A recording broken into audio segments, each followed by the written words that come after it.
बिस्मिल्लाहिर्रहमानिर्रहीम। लाखों करोड़ों दुरूदो सलाम मोहम्मद मुस्तफ़ा सल्लल्लाहु अलैहि वसल्लम और आले मोहम्मद पर। मैं हूँ उमर दराज गोंदल। आज का दिन बहुत इंटरेस्टिंग दिन है। इस वक्त मेरी घड़ी के ऊपर 9 बज चुके हैं और चूंकि 4 बजे इत्तेमाद के वोट का कहा गया था, इत्तेमाद का वोट नहीं हुआ और अब इस टाइम को 5 घंटे हैं, लेकिन अभी गेम खत्म नहीं हुई, गेम अभी बाकी है और अगले 3 घंटे हमें मजीद इंतजार करना है। असल कहानी रात 9 बजे शुरू होनी है।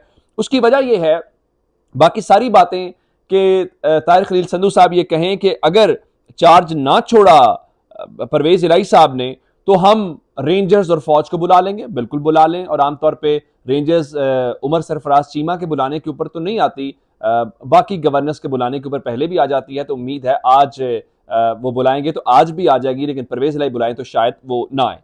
लेकिन सूरत हाल इस वक्त ये है कि पाकिस्तान तहरीक इंसाफ ने कल गवर्नर हाउस के सामने 5 बजे एहतजाज का फैसला कर लिया है और अब तक की तलात ये है कि इमरान खान उससे खिताब करेंगे। लेकिन असल जो इस कहानी चल रही है वो गवर्नर हाउस के अंदर है, चूंकि उनकी नजर में उन्होंने ये इजलास बुलाया और इजलास के अंदर वजीर आला ने इत्तेमाद का वोट नहीं लिया, और अगर वजीर आला इत्तेमाद का वोट नहीं ले पाए तो इसका मतलब है अब वो वजीर आला नहीं रहे। ये अलग बात है कि स्पीकर पंजाब असेंबली ने 2 सफ़ात के ऊपर मुश्तमिल मंजूर बट्टू केस का हवाला देते हुए ये बताया है कि ये इजलास बुलाना गैर आईनी गैर कानूनी था, और उसके साथ ही सदर को उन्होंने बाकायदा शिकायत भी कर दी है और कहा है कि आइन के आर्टिकल 101 के तहत ये सदर को इख्तियार हासिल होता है कि गवर्नर अगर मिसकंडक्ट का मुर्तकिब हो तो वो उनके इस ऑफिस से रिमूव कर सकते हैं, चूंकि गवर्नर की अपॉइंटिंग और रिमूवल अथॉरिटी प्रेसिडेंट की होती है। तो स्पीकर साहब ने यह खत लिख दिया है, लेकिन इस वजीर आला के खिलाफ गवर्नर हाउस में इजलास जारी है जहां पे कल तहरीक इंसाफ ने एहतजाज करना, और ये है जी अब एहतजाज तो होगा ही होगा, तो इनका रिएक्शन क्या होगा, यानी सारे लोग इस नजर रखे में विफाक करता गया। खबर यह है कि 12 बजे एक नोटिफिकेशन आएगा, यानी 11:59 पे, जिसपे वजीर आला पंजाब को डी नोटिफाई किया जाएगा। लेकिन डी नोटिफाई करने से क्या डी नोटिफाई हो जाएंगे? उसकी वजह यह है कि इन्होंने कहा कि हम वजीर आला हाउस को सील करेंगे। इस सिलसिले में आज सबसे खूबसूरत ट्वीट जो था वो मोनिस इलाही का 5:03 के ऊपर था, जहां पे राना सनाउल्लाह को टैग करते हुए लिखा, राना साहब मैं 8 क्लब सीएम हाउस पहुंच गया हूं, अब कब आ रहे हैं सील करने?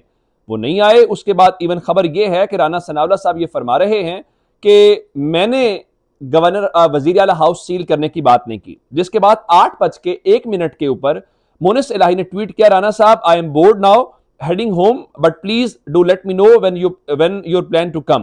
वो कह रहे हैं मैं जरा बोरियत का शिकार हो गया हूं, मैं घर जा रहा हूं अब, तो जब आपने सील करने का प्लान बनाया तो मुझे बताइएगा। अब गवर्नर हाउस के अंदर जो इस वक्त इजलास है उस इजलास के अंदर मुख्तलिफ लोग इनके मौजूद हैं, और जिसमें राना सनाउल्लाह साहब शरीक हैं और तारिक बशीर चीमा हैं, दीगर सारे लोग हैं, साद रफीक साहब हैं, अता तारड़ हैं।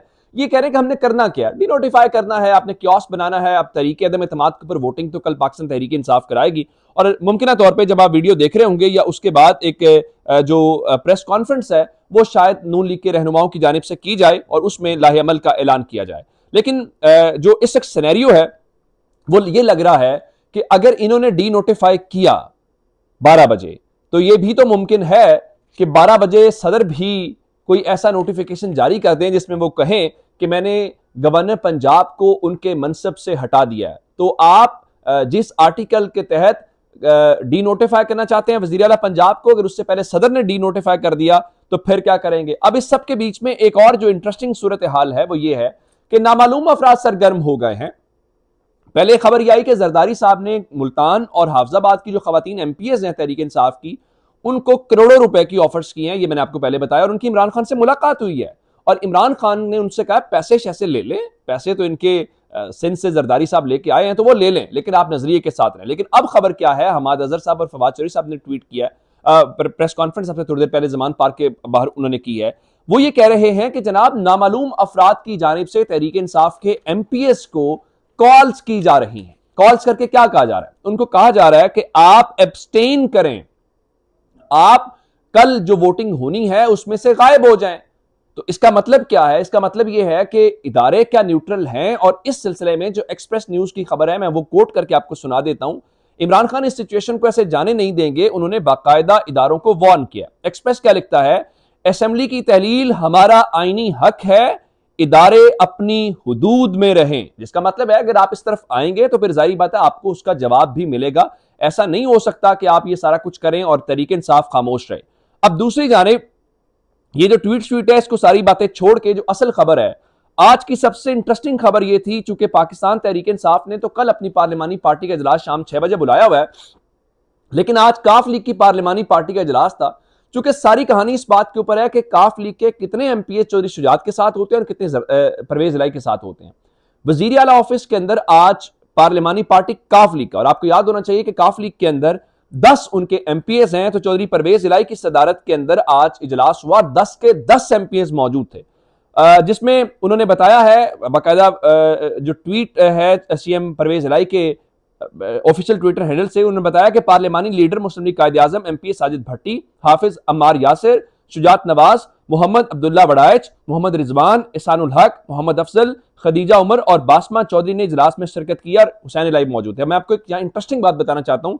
ये जो बासमा चौधरी साहिबा हैं, ये मंडी बहाउद्दीन से चुके हैं और ये चौधरी शुजात की भांजी हैं। मैं आपको ये बताऊं, रियाज चौधरी की साहबजादी है। अगर उनकी भांजी चौधरी शुजात के साथ नहीं है तो पीडीएम कैसे बचाएगी, और वो चौधरी परवेज इलाही के साथ है। और अब असल बात यह है कि इसमें पहल कौन करता है डी नोटिफाई करने की। और सबसे आज का खूबसूरत जो सवाल था वो बशारत राजा साहब का सवाल था।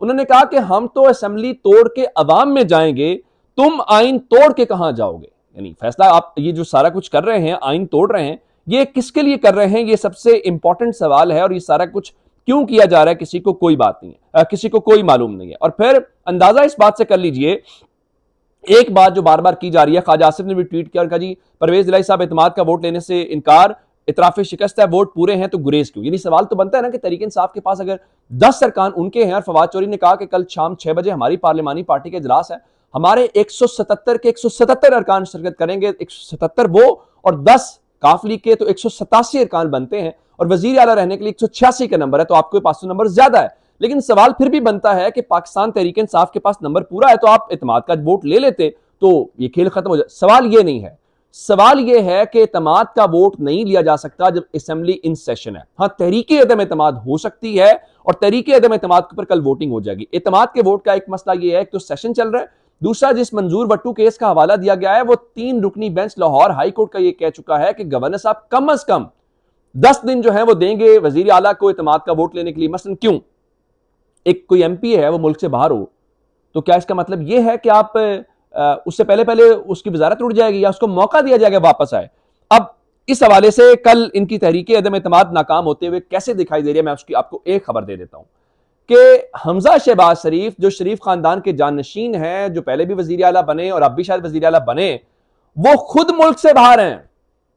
यानी जिन साहब का वोट काउंट होना है, हमजा शहबाज शरीफ जो अपोजिशन लीडर हैं, वो पाकिस्तान के अंदर मौजूद नहीं है और उनको अगले 48 घंटों के अंदर पाकिस्तान पहुंचने की हिदायत की गई है कि आप वापस आ जाएं और आपके लिए हमने पाकिस्तान के अंदर एक इंतजाम करना है। और फिर पंजाब में आप रेंजर्स बुलाना चाहते हैं, लेकिन एफसी के मौजूदगी की तरह मैंने आपको दी थी, मजीद खबरें आई हैं और यह है कि पार्लियामेंट के दाखिली रास्तों का कंट्रोल एफसी ने संभाल लिया है।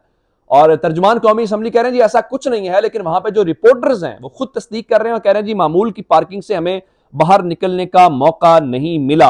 और फिर इस सब के बीच में जो असल खबर है वो ये है कि इलेक्शन से भाग रहे हैं हर तरह से। और वो मैंने आपको खबर दी थी कि इस्लामाबाद हाई कोर्ट के अंदर चले गए जी 31 दिसंबर को इलेक्शन नहीं होना चाहिए, जो बल्दियाती इलेक्शन इस्लामाबाद में हो रहा है। और क्या कहने अदालत के, अवामी अदालत से शिकस्त होगी तो मैंने आपको बताया दूसरी अदालत से इनको बड़ी उम्मीद होती है। जिस तरह आज शहबाज शरीफ के दामाद को कहा गया जी आज रात को पहुंचेंगे, उनको गिरफ्तार ना किया जाए, तो इस्लामाबाद हाई कोर्ट के जस्टिस आमिर फारूक साहब ने कल दरखास्त समाअत के लिए मुकर्रर कर दिया। आज दरखास्त आई, कल इस समाअत के लिए मुकर्रर, क्योंकि इलेक्शन में नहीं जाना, इलेक्शन में जाएंगे, अवाम फैसला करेंगे और अवाम का फैसला ये है कि इनको फिलहाल हर सूरत वापसी की राह दिखानी है। ये अब तक की अपडेट्स थी, अपना बहुत सारा ख्याल रखिएगा। खुदा हाफिज।